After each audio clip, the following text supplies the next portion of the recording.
Welcome back to the Pediatric IBD Digest. I'm your host, Dr. Chris Bakewell, and I'm joined by my co-host, Dr Coelho. So, in the last episode, we set the scene for the microbiome. We talked about its importance in IBD, especially within pediatrics.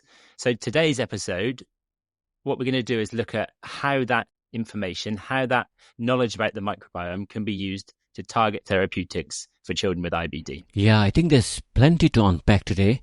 So we'll be diving in even deeper, exploring the weird, wonderful, and sometimes the controversial world of microbial therapeutics, diet, probiotics, and of course the infamous FMT or IMT. So let's get going.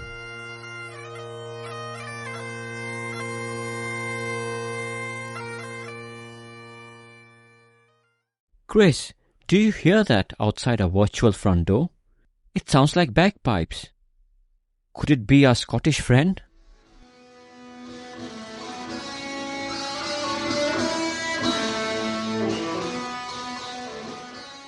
That's right, Tracy. I think I can also hear the Flower of Scotland playing. Maybe our guest today, Dr. Hansen, is serenading us from somewhere very high up.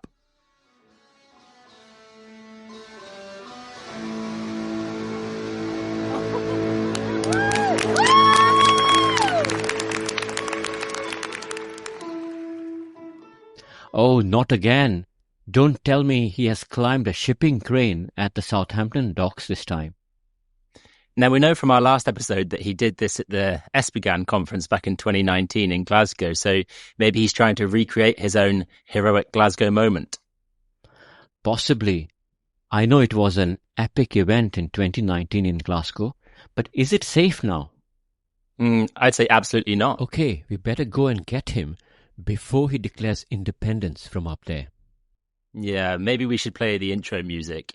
This one he's composed and performed himself, so that might just bring him back to the room. Okay, here we go.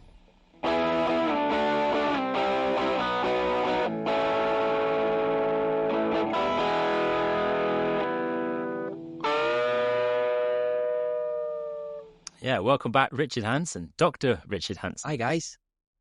It feels like it's hardly been any time at all. Welcome back. So, Richard, the last episode was a real feast of insights with the broad landscape of the gut microbiome, the microbiome in IBD. So, for anyone who missed it, could you quickly reintroduce yourself and share a bit about your professional background, please? Yeah, so I'm Richard Hansen. I'm a paediatric gastroenterologist with an interest in the microbiome. I'm a clinical academic at the University of Dundee, and I run a gut microbiome research lab and group there. My main interest is in the microbiome and microbial therapeutics. Richard, as usual, my co-host, Dr. Bakewell, is all set for a bombardment of his scientific questions. But before that, just a quick generic question. Now, I know that you love science fiction and taekwondo. First, tell me, how does it tie in with your interest in the microbiome? Do you have any sort of superhero bugs that you can use for a kung fu to combat dysbiosis? Tell us a bit more. I don't know how to answer that question. I think like a lot of humans, I've got quite diverse interests, so I don't know that they necessarily overlap. Although actually I do use a quote from H.G. Wells when I close up some of my microbiome lectures. So I think it was 1884 that he wrote The War of the Worlds. Don't quote me on that, but I think it was. H.G. Wells was a sort of amateur immunologist. And if you don't know the story of The War of the Worlds, it's a great novel. It's a 1970s glam rock musical piece, and it's been made into a film more than once. But the story is pretty simple. The Martian invaders come and conquer the world, and they take over everything. And humanity are powerless to prevent this. And actually, at the end of the kind of first half of this, humanity has conquered. The Martians rule the world. They own everything. They run everything. They're killing humans and feeding off them. And we're broken. We've nowhere to go. So it's very bleak. And then the Martians all die. And the reason the Martians all die is because they have evolved beyond their ability to tolerate bacteria in their own environment. They've made their own environment on whatever, it's supposed to be Mars that they come from. I think in the modern telling, it wouldn't be Mars. That's stupid, right? But H.G. Wells didn't know that. That in Mars, in the novel, they had made their own environment so clean and so sterile and so perfect that their immune systems had basically evolved out of existence. And so when they met bacteria in Earth, that was fatal to them. And so the message of the novel is that actually, if we go too clean and we protect too much, then we put ourselves at risk, because these organisms are here and they're part of us. And actually, they've protected us and they've saved the world from these Martian invaders when we're powerless to do that. And I think from 1884, that's a ridiculously prescient message about where I think humanity is now. So I'm not sure if that answers your question, but you asked me something about overlap between science fiction and microbiome. And I think that's probably the best one that I can think of. Taekwondo's a little bit trickier. Wow, that's a brilliant response.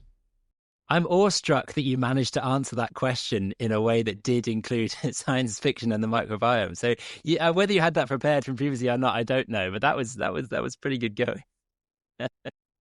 There you are. But read the book, seriously. Brilliant book even now, and so forward thinking. I've got a copy of War and Peace on my bedside table that's not been touched, so I'm working through classic novels. Fine, okay. Well, Tracy did allude to the fact that I was going to ask you some scientific questions, so let's jump right into it. For me, I think picking up where we left off with the last episode, the big question that I would like to be answered when I think of, my relationship with managing the microbiome is, given its complexity, and it is hugely complex. Every facet of what you research leads to more avenues of research. Do you think, in all honesty, we understand enough about the microbiome and its role specifically within IBD to be developing therapeutics at this stage? Is there a risk of walking before you run and potentially doing harm, or is it more a question of learning as you go, and each time you trial something, you're learning a bit more about how its role? It's a really interesting question. So I think to answer your question quickly and easily is yes. I think it's okay to trial therapeutics now without a full understanding of things. But I think it's fundamental that we give consideration to that, and that we try and understand. Yes, you can. There's two ways of doing a study here, right? You could give somebody so let's just use FMT as an example. You could give somebody fecal microbiome transplant and see if it makes their IBD better or not. So you could do a calprotectin, or you can do before and after endoscopies, or you can do a disease activity score like a PUCI score or whatever, a pediatric ulcerative colitis activity index, or adults a partial Mayo score, whatever, and say, we gave FMT and these people got better, right? You could do that. I think that's probably not a brilliant thing to do, because you've missed an opportunity to answer probably what I think is a more important question with regard to FMT, which is why. So far better to say, we think FMT might have a role here, so we're going to test this in this group of people against this group of people, and we're going to use this as our primary outcome of whatever that is we've just talked about, whether they get better or not. But we're also going to bed in mechanistic science to understand what's going on here, so that when we see somebody getting better, we can at least try and understand why. Because that's how, this is the critical bit, that's how we iterate these things and we make them better and we develop them and we make better versions of that. So that's how we move EEN away from a liquid-only diet for 8 weeks towards solid food variants. That's how we move FMT away from someone else's poo, which is basically what that is, towards consortia of organisms that are going to do a targeted thing. So I think it's really important we build that mechanistic sense. But I think it's, why shouldn't we innovate? Why shouldn't we look at different therapeutic approaches? I think we do have to have a bit of an idea about what long-term might look like, particularly if you're looking to alter things irreversibly. So if you are giving FMT to complex, difficult populations, particularly in very young children, what might that do to them if they keep somebody else's microbiome that might be adult-derived for the next 20, 30 years? How do we look at that? What does that mean? I don't know that we know the answer to that.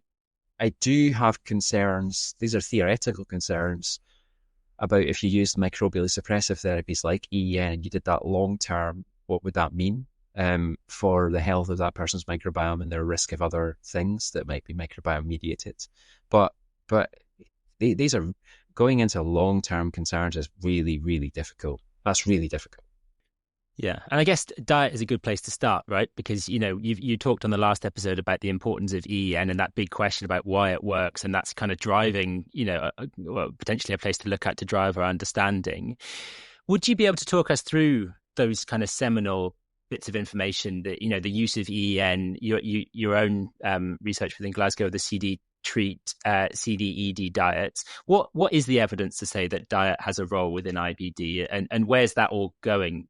So, where do we start? So Crohn's. So EN. We'll start with EN. EN probably describes a 6 to 8 week diet using liquid only, generally specialist formula milkshakes, which are usually whole protein now. And the idea about them being elemental, I'll say this because it comes up from time to time with adult colleagues, is an old fashioned one. They don't need to be elemental. They just need to be whole protein, but they're formula based. With no other solid food for a period of time. And the longer, probably the better. We don't know how long is long enough. And actually, probably the dates, the times that have been associated with that came from A, the early papers, and B, what is practical. Because anyone who's ever given a course of exclusive nutrition to a teenage patient with new IBD knows that the clock is ticking. And when you get to the end of that course, it's got to finish because they've got an appointment with Nando's, usually, right? So there is a timing issue about the practicality of it. We've known for a long time that works. We found out by accident because the story of EEN is really interesting, actually. It came from space food. So NASA developed low residue diets so that when you were in a space capsule for a long period of time, you didn't have to worry too much about passing stool. So you could eat, and it was very condensed and compact and didn't take up much space. So that's where it came from. And then there was an interest in bowel rest around surgery and giving people parenteral nutrition, because that was quite new as well. And then that transformed towards giving enteral nutrition to people who were waiting for surgery. And then the kind of observation that, if we give this to some of these people who are waiting on surgical operations, so we'll get better.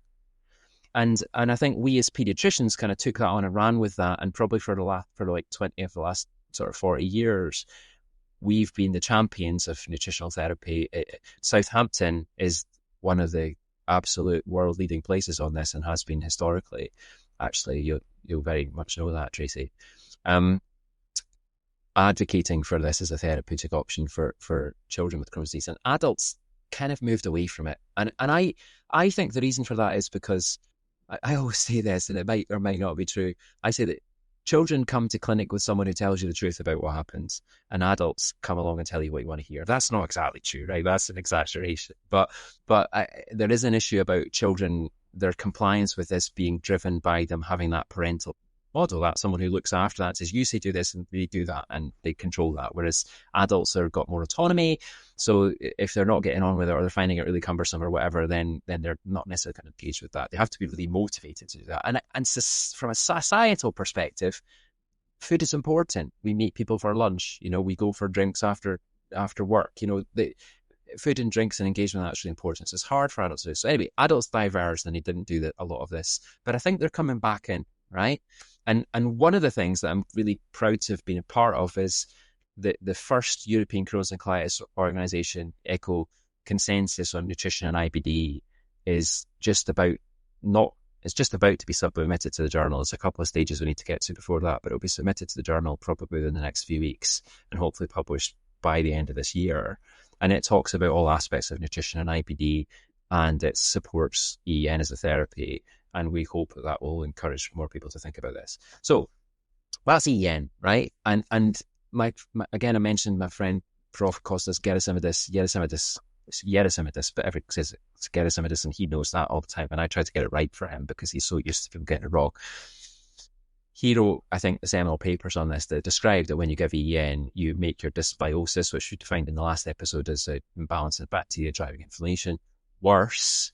It moves you further away from healthy. It suppresses your diversity further, and it suppresses key organisms like faecal bacteria, yet it works. So it's what I think the way that we understand it probably now in 2025 is it's a microbially suppressive therapy. What I think EEN does is it removes substrate from your distal intestine that your bacteria would use to thrive and grow on. And when that's not there, they go off to sleep. But they're still there, but they've gone off to sleep. And because they've gone off to sleep, your body goes, oh, there's nothing going on. I can heal all this bowel inflammation damage now. So it does all that. It's a normal job. And then you're great for a while. But again, this come out of Costas' lab. A guy called Michael Logan did this during his PhD, that within 17 days, and probably quicker than that, of coming off exclusive enteral nutrition and going back onto a normal diet, your calprotectin surges back up towards where it was at the beginning. So really rapidly, when you put diet back in, your calprotectin goes back up as a surrogate for inflammation, and inflammation will follow that. And so it's not doing anything that's permanent. It's driving you into remission, but you need something else to keep you there, and that's where your medical therapies come in. So basically, it's a therapy that's a very good induction therapy, but it's not a maintenance strategy. So what's happened subsequent to that, I suppose, probably two main groups. I think the CDED group, which is from Israel and Canada, really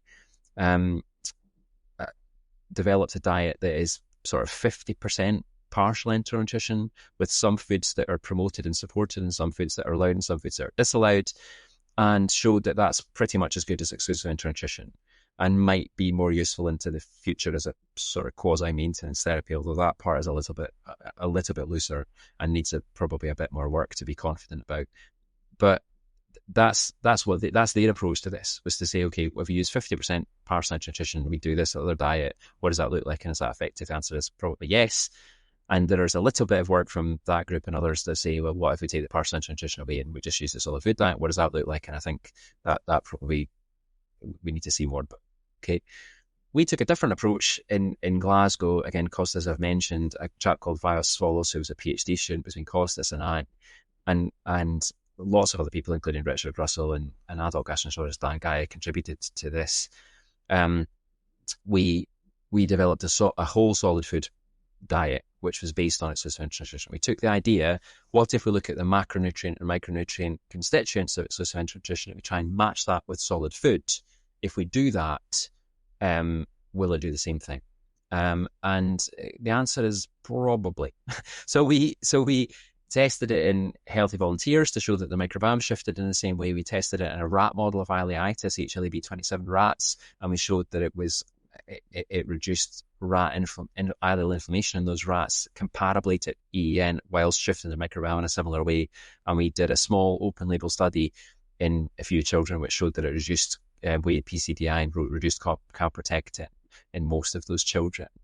And we've completed an open label study in adults and children across the sort of central belt of Scotland, which should be published this year.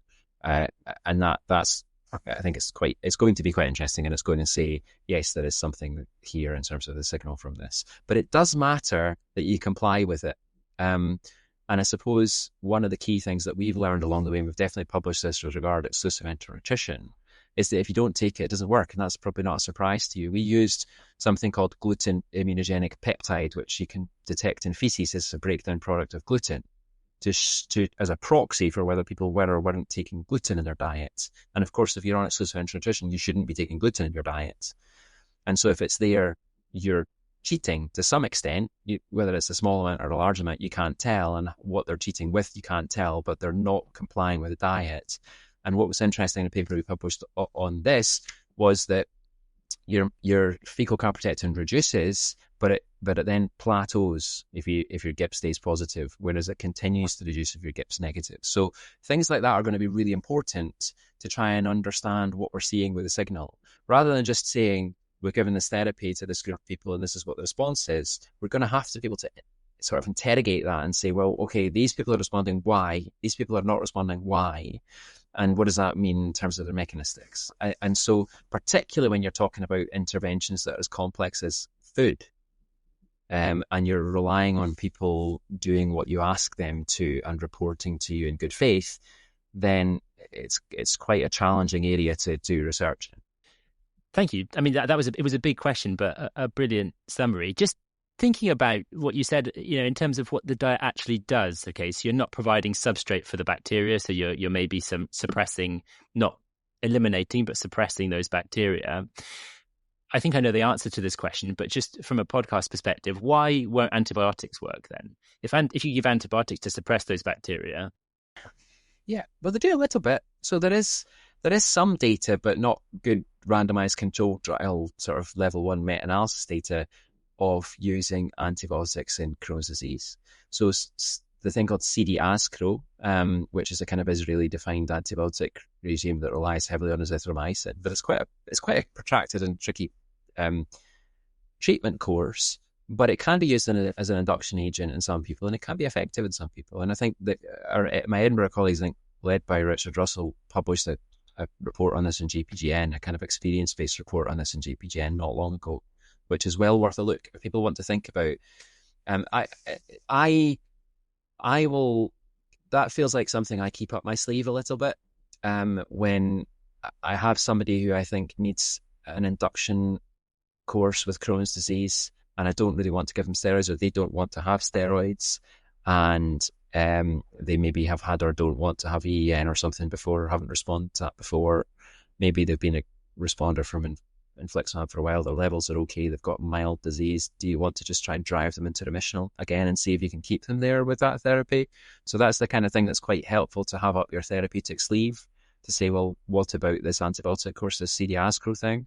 I think it's a helpful thing for people to know about, but I don't use it commonly, and I don't offer it as a primary induction course. I'll usually use it as a sort of secondary or tertiary induction course where I kind of need to know what else is around and what we have.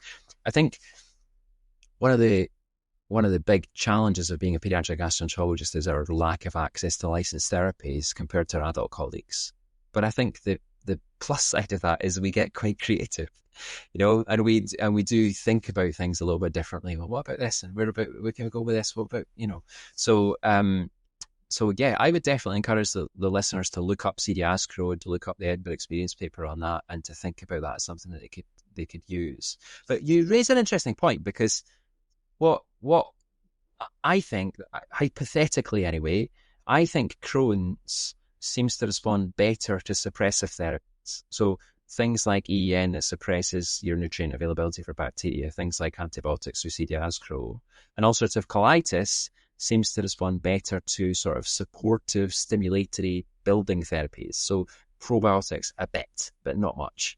FMT, which is not really used much in Crohn's disease. So things that, and that might make you think that Crohn's disease is the presence of something that is there and is bad and is causing inflammation, and you suppress that.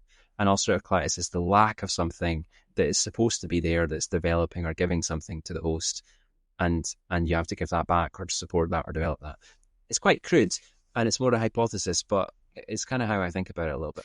I mean, I suppose the small bowel inherently has, in terms of proportions of bacteria compared to the large bowel, the small bowel is far fewer. I don't know by what factor, but the colon is a fermenter organ. It's designed to have lots of bacteria that are doing lots of things that are beneficial. The small bowel obviously has bacteria, but maybe to a lesser extent. Yeah, I'm really pleased to hear you say that, Chris. One of the things I kind of want to do is to rewrite undergraduate textbooks to stop talking about the colon as an organ that absorbs fluid and salt, and actually talk about it as an organ that is specialized towards fermentation. I think that's what it does. I think that's what it's always done. And I think it's just taken us until now to start to realize that.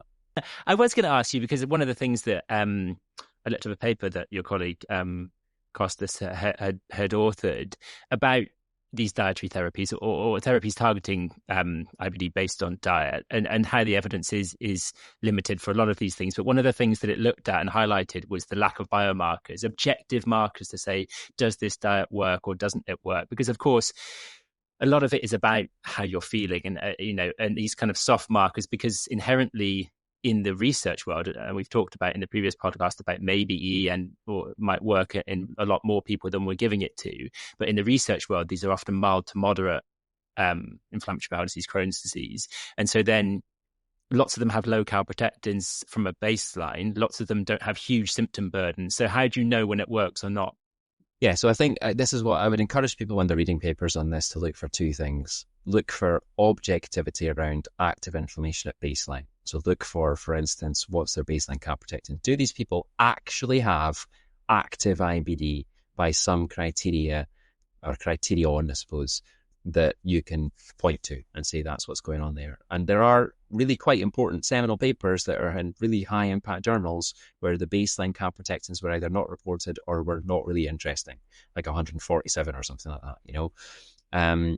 So that's the first thing to look for. The second thing to look for is very similar, is some objectivity around what you're actually treating and how the person's getting better. So if you have a paper where there's not really much difference in baseline calprotectin and your median is something that you wouldn't be interested in clinically, and the outcome is something symptom improvement without actually some objective outcome, that's probably not a very useful paper. It's probably not something that's really going to change your approach to therapy or your understanding of how you're going to change and treat this disease. And I think we've been quite good at that within that kind of Glasgow axis of what we've done with CDC. We've tried to be really firm with saying we're interested in this. We're going to show you this data. We're going to be transparent about this, about what's going on with calprotectin. We've used calprotectin as inclusion criteria for a lot of our studies. That you have to have a raised calprotectin at baseline, and what happens to that, and here's what's going on, and actually can we understand that better? Just report all the data. Things like I suppose we've kind of brought to the fore and said this is a useful tool, at least in the dietary field, for showing compliance, or at least some marker of compliance. And I think it's a challenge because if this whole area is going to take off and going to be big and exciting, and I talked about it very passionately, I think, in the last episode, that genuinely believe the answer to all of Crohn's disease is in exclusive enteral nutrition.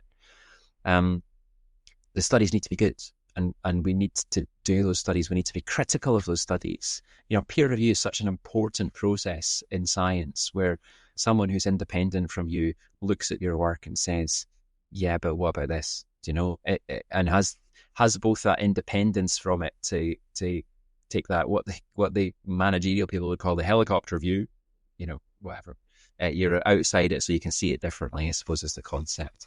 And that relative anonymity to hold their hand up and say, this isn't right, you've not done this, or you need to do this, or what's going on here. Fair enough. So let's move from food to feces, or shall we say let's cut to the crap, literally. Pardon my language, but I'm sure this is allowed on this podcast. So, questions. What's the current state of play with regards to FMT in IBD? Or do you prefer to call it IMT? I'm not sure. And I think as pediatric gastroenterologists, most of us dodge questions on FMT when asked by families. What do you do in the clinic? I try really hard not to dodge anything, actually. I try to be honest and open with families about whatever they want to talk about with me, and some of that will involve me saying I don't know much about this. Sometimes, you know, like always, you can't know everything. There are things that I probably know more about than some other people, and there are things that I think I've got a degree of credibility about that I can perhaps even talk about authoritatively. But I try not to dodge anything. I don't mind what it's called. I think that's a kind of marketing thing, if I'm honest with you. I'm pretty happy with it being called FMT, fecal microbial to transplantation, fecal microbiome transfer, you know, goes about sometimes. IMT, intestinal microbial to transplant or transfer. I think that's probably just marketing. A friend of mine who runs a really important IBD charity in Scotland called the Catherine McEwen Foundation. His name's Derek McEwen. He's the CEO of that. Catherine was his mother who died, I think, age 34 from Crohn's disease, and he set this up in her memory. But he's a brilliant Glaswegian guy, and he coined the phrase a reverse Jobbie to describe FMT. So for those who are not Billy Connolly fans, really, Jobbie is a Scottish word for poo. So a reverse or a backwards Jobbie would be an FMT. And I like that, and I think that describes it nicely. It's like it's the best kind of thing because it's a little bit funny, but it's also accurate. You know. Richard, if I had a patient from Scotland and I need to do fecal calprotectin, could I ask them, look man, you need to provide your Jobbie? Would they understand? Would they take offence? You've got to be careful what you're asking your patients, Tracy. A Jobbie specimen. You can ask it. You can ask them for a Jobbie specimen, and they'll laugh at you, but they'll know what you mean. They'll know what you mean. So, so FMT in its crudest sense is taking someone's poo, generally doing something to that, and then giving that to someone else. Okay. Now, you asked me about where that sits within this. It does have a role, right? I don't think it has a long-term therapeutic role. I genuinely believe that. I think that in 10 or maybe 20 years' time, nobody's really going to be doing FMT anymore for any indication, right? But to get to where we need to get to, it's a wonderful investigational tool. And that's where we are in the FMT journey right now, is to understand it and how it works and who it works in, and to refine that and to make it a better product. We need to do this, right? And probably, so the systematic reviews have suggested something like, I think it's 28% efficacy, about something like 9% placebo. So it's thereabouts, about 30% against 10%. In ulcerative colitis. This is a therapy for ulcerative colitis and not really for Crohn's disease, at least yet. But the biggest difficulty with it is that the studies for FMT are probably more different to each other than any other studies in any other sphere that I have seen. And I'll use examples of that. So who the donor is and what that looks like varies. So it could be somebody random that's been part of an FMT bank. The Australians are very fond of pooling samples, so putting lots of samples together to make like a super Jobbie, right? It could be somebody that you've chosen. It could be a healthy relative, so those are like even just within who the sample comes from. You could take it fresh and give it immediately. You could freeze it, but what does that do to it? You could try and cryopreserve it with quickly and preserving anaerobes and proving that happens. So that's important. And then how do you give that? So the Van Nood paper that started this whole thing off, really, which is the New England Journal paper about fecal transplant as a therapy for Clostridioides, we talked about this last time, difficile infection, recurrent C. diff infection against vancomycin or vancomycin washouts, showed that it was so successful as a therapy for C. diff that they stopped the trial, and they said, like, this is not actually fair to continue. This is so much better than the two comparator groups that it's not fair to continue with the study. That's where everybody got excited about it. But the Van Noods paper did a nasoduodenal infusion. So they put a nasojejular tube basically and passed it that way. So that's happened a bit in the UC. People have done nasoduodenal infusions. They've done nasogastric infusions. They've done enemas. They've done colonoscopic administration. So that's how many interventions are we talking about now when we multiply these things together? Okay, so who are we going to compare it to? What is the placebo? We've given saline. We've given the person their own stool back. But if you give them their own stool back, is that not active? What if you process it? What does that look like? And how are you going to compare these people? So it's no big surprise then that there's a lot of variability in terms of efficacy signal from these, but probably about a third of people might respond to this. And I think what we need to do is to understand who responds and why. And actually the model for me, the thought experiment for this really, for FMT, for me, is bone marrow transplant, because the two map across each other perfectly. So in a bone marrow transplant, you don't just think about who the donor is. You think about the donor and the recipient, and you try and match them to each other. And you give a preparation, which is to eradicate the baseline bone marrow. Again, I don't know too much about this, so apologies to any pediatric hematologists who are dialing in and thinking, or not dialing in, or listening to this and thinking, oh, he's missed 7 steps here. Apologies, okay?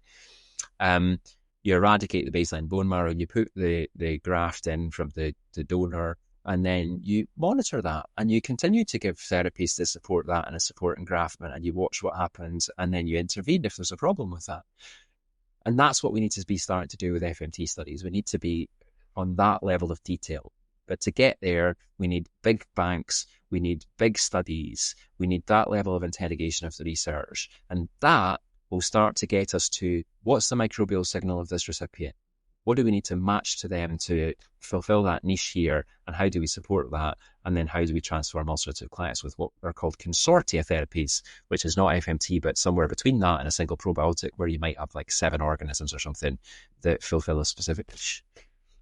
That's where it's going. I'm just imagining big stool banks, like blood banks, where you can go and donate your stool to, or maybe you can sort of run a black market of celebrity stools or something like that. I feel like there must be some degree of financial gain for me here. Maybe. There's maybe a gap in the market there. TikTok influencers selling their jobbies. Okay, Richard, one more question. So what are the limitations and risks associated with FMT as it's practiced today? And are we any close to getting this standardized as a unique therapy? So I think it's a fairly safe therapy if you choose well. I think giving it to people who've got rampant active colitis is probably not a good idea. I think giving it to people who are heavily immunosuppressed is probably not a great idea. I think we have to be very careful in pediatrics about who the donors are and how they look with regard to our patients. So Chris, you mentioned in the last episodes, and we haven't talked about this in too much detail, but the microbiome probably reaches a sort of adult level of complexity around the age of 3, which is really quite young actually, but it is developing over that first 3 years in particular. And then over that, you're probably kind of relatively stable from there. But there are some changes throughout childhood, because you do change your diet a little bit, you do change your environment a little bit, and some other things change around that. But the level of complexity is kind of mapped about age of 3. But adults are then pretty static. So if you give an adult to an adult to an adult, it maybe doesn't matter that much. But if you give an adult microbiome to a child, if you give it to a 4-year-old, or particularly like a 2-year-old, I think that'd be a slightly maverick thing to do, to take an adult microbiome and give it to a 2-year-old. But you could understand why that might be a problem for that 2-year-old, because their microbiome's not really developed yet. You're giving a different thing. So do we actually have to start thinking about pediatric donors and age matching those, or maybe even sort of social experience matching those, so that they're kind of mapped against each other? It gets quite complex quite quickly. Sorry, Richard, is that something that's generally accepted? You would people that are doing this would generally know they shouldn't give an adult to a very young child. Is that your perspective or the general perspective? So again, this is where practicality and pragmatism comes in and becomes problematic, because actually, if you wanted to give an FMT in the UK to somebody, you can't do that. Actually, you can't do that. So colleagues in Birmingham and in London have setups for provision of FMT, particularly for C. difficile, which of course is now a NICE approved therapy. FMT for resistant C. diff is a NICE approved therapy in the UK. Not really for children though. I wouldn't really rush to go that route for children. You can access it, and you can access it kind of off label on a per patient basis, but it's not easy to do. And actually, we did have, and we're kind of setting this back up again, we did have a sort of UK-wide advisory type group to take cases that are not barn door and to talk about whether there is or isn't a role for FMT there, and to give some sort of clinical guidance around that. Now, FMT is a big topic, and I think we'll definitely need to have you back on this podcast at some point. But before we shift gears, can I ask, do some patients and their families find the idea of FMT, or Reverse Jobbie as you called it earlier, a bit hard to stomach? Yeah, probably. I mean, I don't know that it's that attractive. I think it's perhaps made better if it's given colonically, whether that's by an enema or a colonoscopic thing, than the thought of it being given nasogastrically or nasoduodenally. I suppose to some extent it might depend on how confident we were that it was going to be efficacious. I think if you could map it better and select patients and say this is going to be really effective for you, and not only that, but it's going to mean you don't need to rely on other therapies for 9 months, a year, however long, people might be more willing to engage with that and say, okay, we recognize that this is not the most pleasant concept, but the payoff of it is worth it, and so we're going to engage with that. But again, I think that's a good reason, Tracy, to start thinking about evolving these therapies and moving towards, more sort of consortia type approaches, where we've got a number of organisms that can map to FMT but not be FMT. Yeah. Okay. So the next topic on this episode, next generation probiotics. Can you explain a bit more, and how they differ from traditional probiotics in terms of composition and function? So it's interesting. This goes back a little bit to the thing that I think we started our conversation with in the first episode, which was in about 2004. There was a real feeling that probiotics were kind of going to change the world within IBD, and they didn't. And actually, they didn't so badly that I think they almost tarnished their own reputation. And I think to some extent, this idea of talking about next generation probiotics or live microbial biotherapeutics or whatever we want to call them is to me is marketing. And actually, they're all just probiotics. But the reason it went so badly wrong in 2004 is because people were selecting organisms because of their characteristics more related to survivability, deliverability, and manufacture than their specific microbial characteristics of direct relevance to IBD. And that's quite a tricky concept to get your head around. But for instance, if you had a lactobacillus that would survive in a yogurt preparation in a fridge for weeks on end, you're more likely to, in sort of 2004 era, to have tested that and looked at that in IBD. But who has ever said that lactobacillus is relevant or important in IBD? Not really anybody, right? So is it then any surprise that if you give that as a probiotic to people with IBD, that it doesn't really help them very much? And I think I'm being quite crude here and quite simplistic, and somebody who wants to be really analytical could pull some of that apart, and that's fine. You're very welcome to write to Tracy. He loves to receive complaint letters.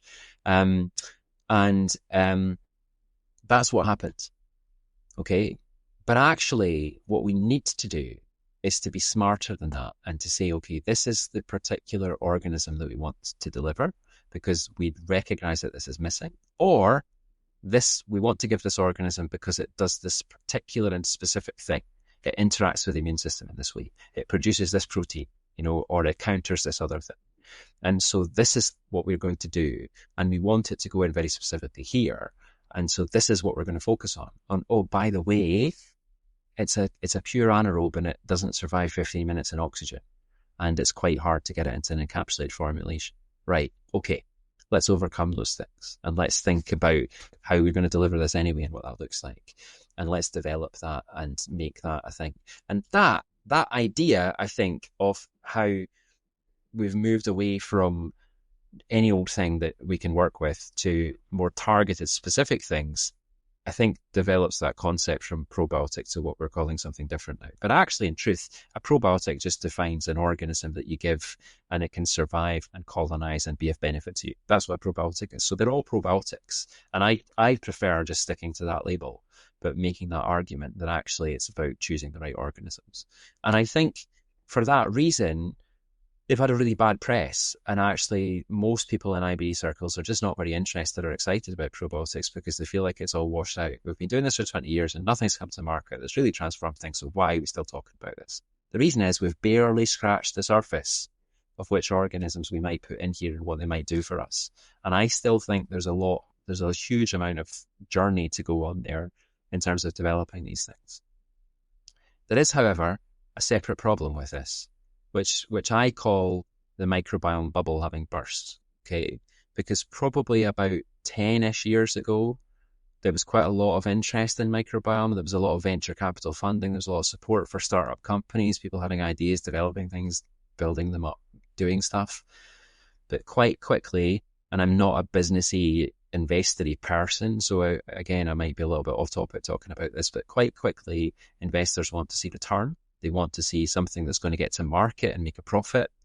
And very, very few of these have actually got to that stage. And that's a real challenge, because if you can't quite quickly turn something into a product that's deliverable to market that makes you profit, quite quickly you run out of road.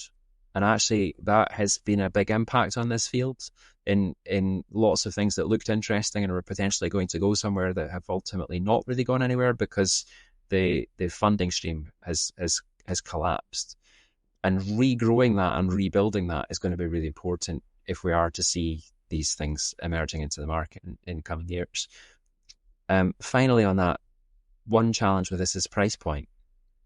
Because actually, those early probiotics, the ones I talked about, were pretty cheap. You could do them relatively cheap as chips. Like you could pretty much buy them in Tesco's, right? But they're not expensive to make or to manufacture or to produce. But if you start talking about purely anaerobic organisms that are fastidious and difficult to grow, that you want to put them in a specific formulation, you make that work in a way that's deliverable to the patient, then your costs go up. But actually, you've got an ecosystem of providers like us who are not really thinking a probiotic should cost as much as infliximab. That seems to be a jarring idea, you know. So then if you're trying to get this thing to market in a profitable way, and you've got to go through these steps, including complex manufacturing, how do you actually make that work in a way where you can get gastroenterologists to understand that you might have to spend £1,000 a month for a probiotic? I don't know the answer to that. I guess that leads on to the question: do you see, in a reasonable amount of time, say the next 10 years, are we anywhere near getting personalized microbiome-based interventions? Do you see in a decade or even in 2 decades us having an ability to sequence your stool, understand what you need, and give you the treatment that we feel would work best from a microbiome perspective? Could we do it? Maybe. Would it be any use? Not sure. I think to actually properly deliver that, you'd need to be able to consistently and confidently map someone's microbiome in a way that meant something, which is a challenge in 2025, but it's probably achievable.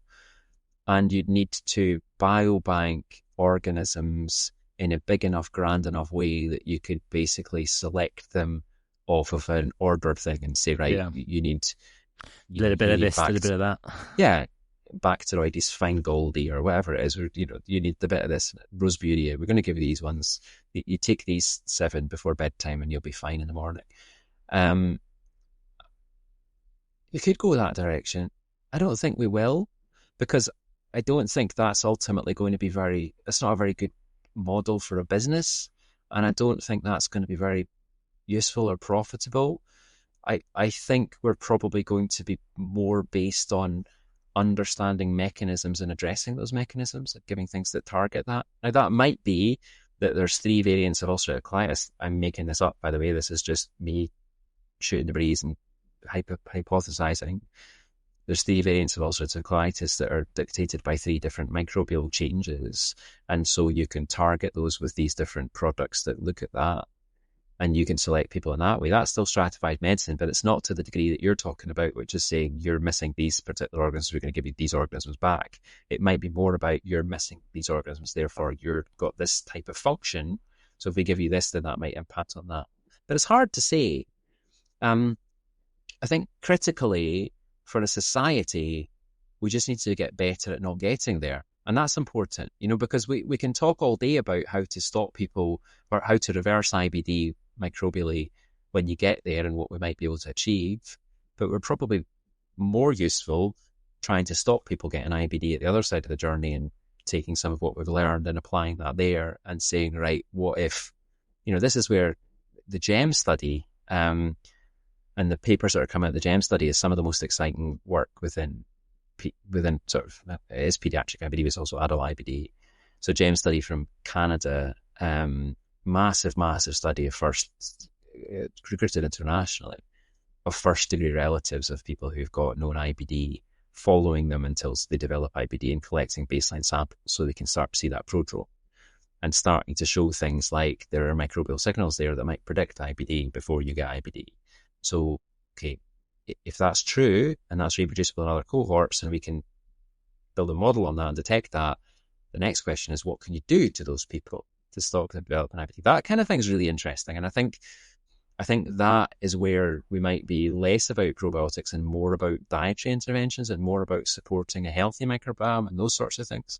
Yeah. I suppose like with all things IBD, everyone at every turning point looks for a golden bullet, the thing that's going to revolutionize treatment. But actually what you learn over time is it's all variations, and there are lots of different forms of IBD, and there are lots of different triggers, and all this personalized stuff is very helpful. But actually, there's no one treatment or one approach that's going to work for everyone. So population-based things, lifestyle-based things, preemptive treatment and making people healthier is probably the expensive but right answer to go forward. If you were going to, I guess we have to draw this to a conclusion at some point, although I would there's a few things that we definitely wanted to ask further. Maybe we'll invite you back, Richard.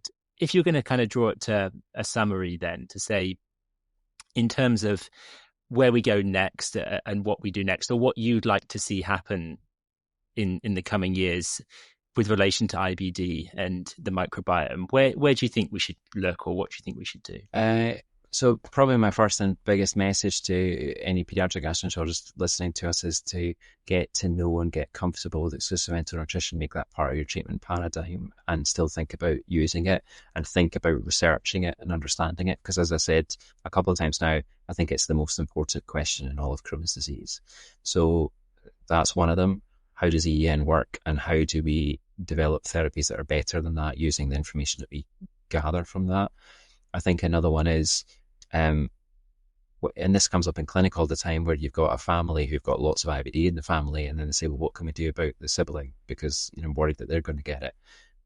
I think that's going to be a big thing in the next 10 years, actually being able to answer that question better, being able to say, well, let's test this and this and see what the risk factors look like, and then let's give you advice about that. And that advice might well be a healthy diet with more fruits and vegetables and legumes and nuts and whatever, and less processed meat, less red meat, and less ultra processed foods. It might be as simple as that, which we could apply. We don't apply now, right, to everybody, but we don't. But that kind of thing, and how do we monitor for that, and can we identify IBD early on, and can we change that? And that's the Humpty Dumpty thing again. If you actually knew Humpty Dumpty was going to fall off the wall, get netting, and get it all ready so that we can catch him. So I think that's really important. Ulcerative colitis is really important to me, and I think it's always a little bit underrepresented with regard against Crohn's disease, at least in the pediatric population. Some of that's about our demographics. What are we learning from fecal transplant, and where are we going with that? Can we develop that and move that forward? We haven't had time to talk about, there's some interesting data suggesting that EEN might have a role in enhancing response to steroids in acute severe colitis. And that's quite interesting, because we've talked about EEN's Crohn's therapy, not really UC therapy, and acute severe colitis being the worst form of IBD that we see, or probably the most severe acute form of IBD that we see. Can we actually think about things that will be an adjunct to get incremental benefits there to avoid more and more colectomies? That would be a useful place to look as well. There's 4. Okay, fine. So thank you so much. I mean, there are 2 things I wanted to finish with. Richard, firstly, that's brilliant, and thank you so much for your time. You've given a lot of it today between the 2 podcasts, and I think it is really helpful. I think people will find it interesting. It's a topic that's difficult to read, but easier to listen to. So I think from that perspective, summarizing some of these important points and emphasizing the most important of those has been really helpful, certainly to me and hopefully to the audience.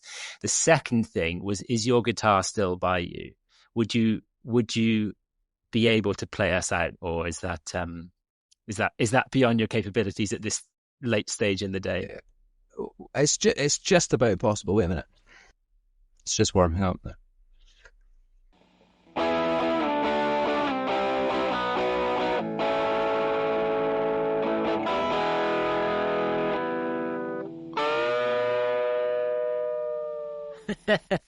Perfect. No one will believe it's live. It's perfect. Richard, that was brilliant. Thank you for your time and the fascinating discussions. I'm sure you will be back as a guest at some point. Bye for now. Bye, everybody. Thank you. Thank you. Thanks, Tracy. Thanks, Richard. And thanks for all the listeners. Goodbye. Now, as the tradition goes, and before we close, my poetic composition for today, which is inspired by our Scottish guest. The title of the poem is The Reverse Jobbie, which is the Scottish version of fecal microbial transplant, or FMT, as we discussed on the podcast. Now, please note, it does not reflect my views. This is only my poetry and not peer-reviewed science. The Reverse Jobbie in IBD. When the storms of a flaring bowel show no signs of calm or retreat, despite all the known or obscure silver bullets often deployed to treat, FMT or Reverse Jobbie, as per the clever Scotsman's tweet, or plop swap, as says my Irish friend in his ever so creative moments, often though cheekily indiscreet.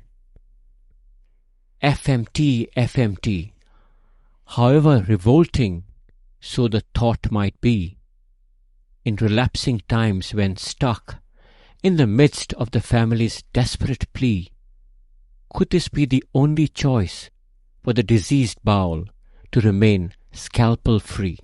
Thank you. Dear listeners, that's it for now. Thanks for tuning in. We hope you enjoyed. So see you for the next episode. Goodbye.